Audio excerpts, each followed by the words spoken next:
Good morning, students.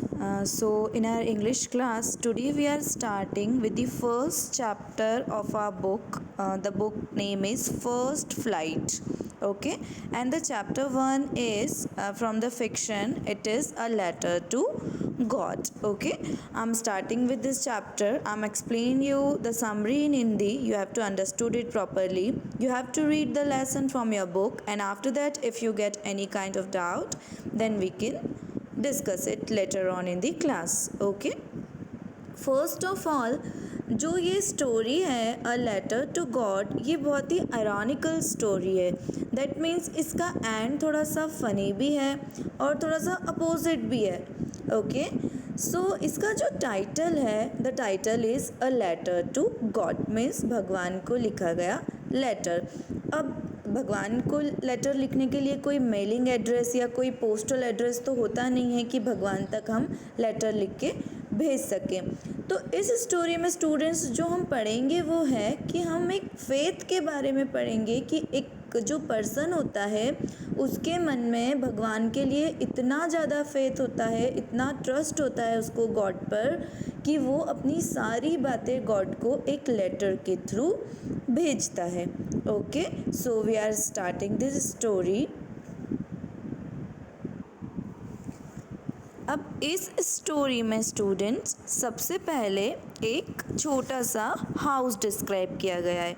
ठीक है, एक हाउस है जो कि क्रेस्ट पर है, एक छोटी हिल पर बना हुआ है और वहाँ का व्यू बहुत ही ब्यूटीफुल है. वहाँ से एक रिवर फ्लो करती है साइड में और उस हिल टॉप पर केवल एक ही हाउस दिखाई देता है. यह जो हाउस होता है स्टूडेंट्स, यह एक फार्मर का होता है और इसी फार्मर का नाम लैंचो होता है. लैंचो इस स्टोरी का मेन कैरेक्टर है. ये जो पूरी स्टोरी है वो लैंचो पर ही बेस्ड है. तो लैंचो एक फार्मर होता है जिसके क्रॉप फील्ड्स होते हैं जिसमें वह कॉर्न को उगाता है या कॉर्न की फसल होती है. लैंचो एक्सपेक्ट करता है कि रेनफॉल जो है वो बहुत अच्छा हो, बहुत अच्छी बारिश हो, जिससे कि उसकी कॉर्न क्रॉप बहुत अच्छे से निकल सके और उसको सेल कर कर वह अपने परिवार का गुजारा कर सके. वन डे व्हाट हैपेंड कि लैंचो अपने फार्म में खड़ा होकर ऊपर स्काई की तरफ देखता है और देखकर बोलता है कि भगवान, इस बार तो बहुत अच्छी बारिश होने वाली है ताकि इतनी अच्छी बारिश हो कि मेरी क्रॉप्स बहुत अच्छे से राइप हो सके. अंदर उसकी वाइफ खाना प्रिपेयर कर रही होती है. वह ये सुनकर अंदर से बोलती है कि गॉड विलिंग, जैसी भगवान की मर्ज़ी, अगर भगवान की मर्ज़ी हुई तो हमारी क्रॉप्स बहुत अच्छी होगी. अब जो लैंचो होता है उसके कुछ ओल्ड सन्स भी होते हैं और कुछ यंग सन्स भी होते हैं. जो ओल्ड सन्स होते हैं वो क्रॉप पर फील्ड पर काम करते हैं, क्रॉप्स का काम देखते हैं, और जो यंग सन्स होते हैं वे बाहर खेल रहे होते हैं. लैंचो आकाश की तरफ देखकर या स्काई की तरफ देखकर बोलता है कि अगर अच्छे से बारिश हो गई तो बारिश जो है वो मेरे लिए बहुत ही फ़ायदेमंद होगी, और जब बारिश होगी तो ऐसा लगेगा कि सिल्वर पेसोस गिर रहे हैं. रेन ड्रॉप्स को उसने सिल्वर पेसोस से कंपेयर किया है. अब बेटा, पेसोस क्या होता है? Pesos is a currency of Latin America. ये लैटिन अमेरिका की करेंसी है पेसोस. तो लैंचो ये बोलता है स्काई की तरफ देखकर कि जो बारिश होगी तब ऐसा लगेगा, रेन ड्रॉप्स इतने वाइट दिखाई देंगे कि सिल्वर पेसोस की बारिश हो रही है.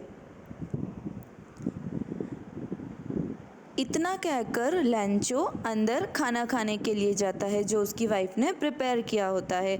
जैसे ही वह अंदर खाना खाने के लिए जाता है बहुत तेज़ विंड ब्लो करने लगती है, एकदम तेज़ हवा स्टार्ट हो जाती है और इतनी तेज़ होती है कि उसकी सारी क्रॉप्स स्वे करने लगती है. इधर उधर क्रॉप्स हिलने लगती है, स्वे करने लगती है और बहुत तेज़ हवा के साथ धीरे धीरे उसे रेन ड्रॉप्स दिखाई देने लगते हैं. बट वे रेन ड्रॉप्स नहीं होते हैं, वे हिल स्टोन्स होते हैं. हिल स्टोन्स मीन्स ओले होते हैं. ओले गिरने लगते हैं. ओले इतनी तेज़ स्पीड से गिरते हैं कि लगभग 1 आवर तक कंटिन्यूसली ओले गिरने लगते हैं. लैंचो ओले को देखकर बहुत परेशान हो जाता है। अब उसके अंदर वो हैप्पीनेस नहीं रहती, वह सैड होने लगता है और ओलो को देखकर सोचता है कि यदि इसी तरह से हिल स्टोन्स गिरते जाएंगे तो मेरी सारी क्रॉप्स डिस्ट्रॉय हो जाएगी, सब कुछ स्पॉइल हो जाएगा और मैं फिर इन्हें सेल कर कर अपनी फैमिली को कैसे इनका गुजारा करूँगा। वह इतना सैड हो जाता है। बट दूसरी साइड वह देखता है कि बाहर जो उसके बच्चे फील्ड में खेल रहे होते हैं वे बहुत खुश होते हैं, क्योंकि वे छोटे बच्चे होते हैं और वे उन ओलों को देखकर इतना एंजॉय करते हैं और इतनी हैप्पीनेस के साथ खेलते हैं। आपकी बुक में बच्चों एक वर्ड दिया हुआ है फ्रोज़न पर्ल्स, मतलब ओले जो है वो पर्ल की तरह, मोती की तरह, एकदम फ्रोज़न पर्ल्स की तरह दिखाई देते हैं। और जो बच्चे होते हैं वे बाहर उन ओलों को पकड़ने के लिए दौड़ते रहते हैं।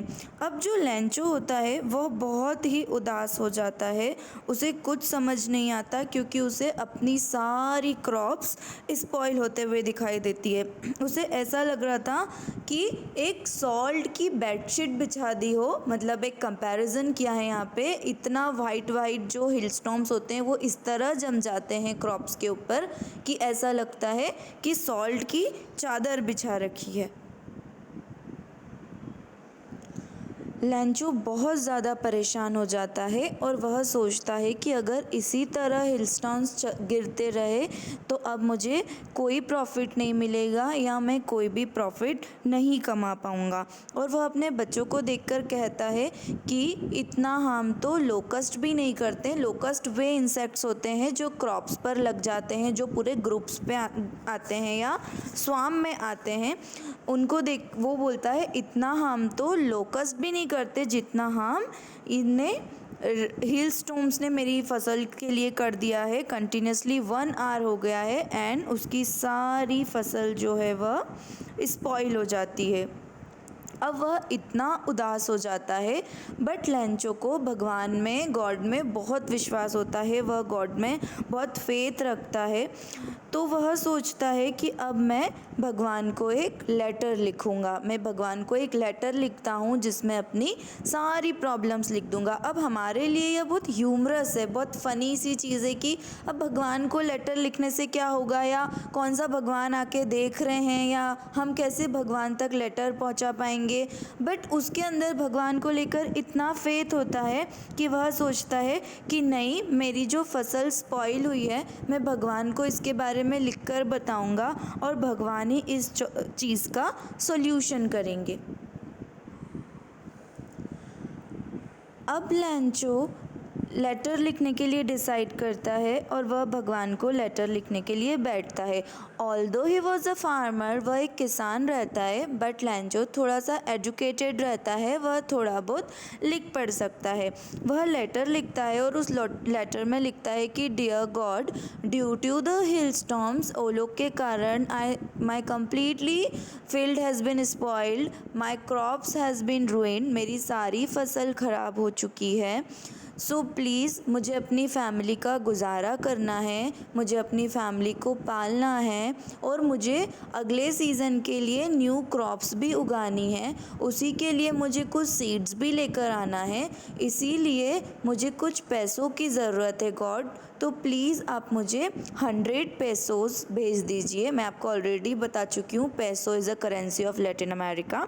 तो वह बोलता है कि मुझे 100 पेसोस की नीड है, प्लीज़ आप मुझे वे 100 पेसोस भेज दीजिए जिससे कि मैं अपनी फैमिली का गुजारा कर सकूं और मैं अगली फसल को उगा सकूं।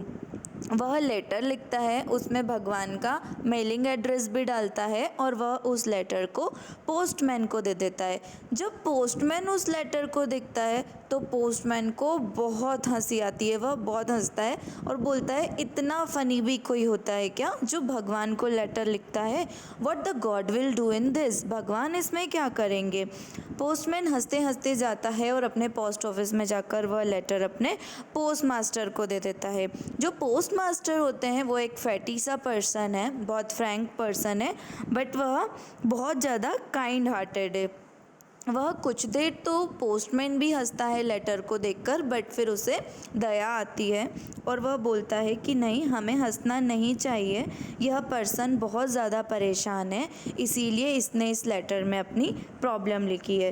पोस्टमैन पूरा उस लेटर को पढ़ता है और उसके बाद वह सैड होकर सोचता है कि नहीं, इस व्यक्ति ने भगवान में बहुत फेथ रखकर भगवान को यह लेटर लिखा है और यह एक्सपेक्ट करता है कि भगवान इस लेटर को पढ़कर इसकी हेल्प ज़रूर करेंगे। यह बहुत ही नीडी पर्सन है, इसलिए इसकी हेल्प तो की जानी चाहिए।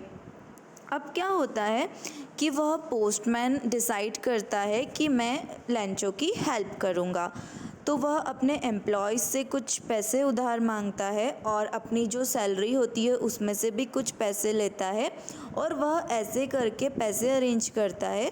तो ओवरऑल 100 पैसों तो इकट्ठे नहीं होते, बट उसके पास 70 पैसों इकट्ठे हो जाते हैं। वह उन पैसों को फिर से उसी लेटर में 70 पैसों को पैक करके रख देता है और लेंचो का वेट करता है कि Lencho will come and collect it. अब क्या होता है कि संडे की बात होती है और मॉर्निंग में ही लेंचो अपनी एक्सपेक्टेशन के साथ कि भगवान ने मुझे अपने लेटर का रिप्लाई दिया होगा या मुझे पैसे भेजे होंगे, वहाँ पर पोस्ट ऑफिस में आ जाता है।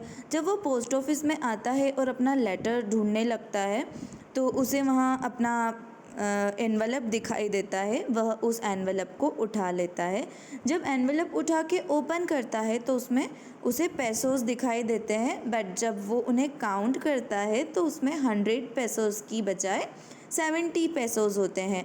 वो 70 पैसोस को देखकर बहुत उसे गुस्सा आता है और वह लेटर को गॉड को फिर से एक लेटर लिखता है और उसमें लिखता है कि भगवान, अब आप अगली बार जब मुझे पैसे भेजेंगे तो आप मुझे यहाँ पर मत भेजिएगा, पोस्ट ऑफिस में मत भेजिएगा, मुझे मेरे एड्रेस पे भेजिएगा, क्योंकि आपने तो मुझे 100 पैसोस ही भेजे होंगे, बट ये जो पोस्ट ऑफिस के लोग हैं ये बहुत ही कनिंग है, बहुत चतुर है, इन्होंने इसमें से 30 पैसोस को निकाल लिया और मुझे 70 पैसोस ही दिए।